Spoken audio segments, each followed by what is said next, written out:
అమ్మ ఎస్సీలో వాళ్ళు A B C D group, ఏ group వేరే బి గ్రూప్. దౌర్భాగ్యులారా అంటారు. కులాల గురించి మాట్లాడే పనికి మాట్లాడు ఎవడైనా సరే. హల్లెలూయా.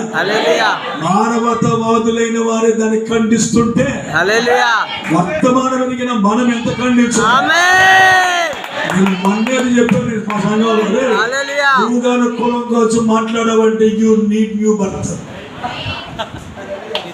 నీ మొదటి జన్మకు కులం ఉందరా, నీ బాబు ఉన్నాడు, మీ అమ్మ ఉందరా, నువ్వు రెండోసారి జన్మించే వరకు నీ బాబు ఎవరు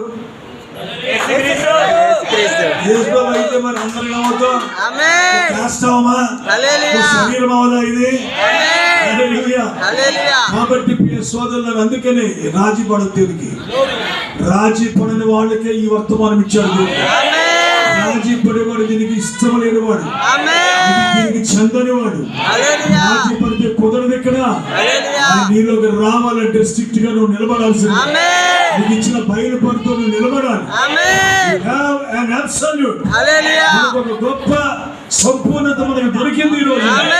మన కంగారు పడాల్సిన పని లేదు. నిలబడదాం ప్రియులారా. అతి త్వరలో దేవుడు నిన్నే రుజువు చేయబోతా ఉన్నాడు. ఇది బోధముల లోకానికి రుజువు చేసే సమయం. సిద్ధపడదాం, సమర్పించుకుందాం, ప్రతిష్ఠించుకుందాం, మళ్ళా బలపరచబడదాం ప్రియులారా. దేవుళ్ళ ముందుకు సాగుదాం. దేవుడు మళ్ళీ దీవించును గాక.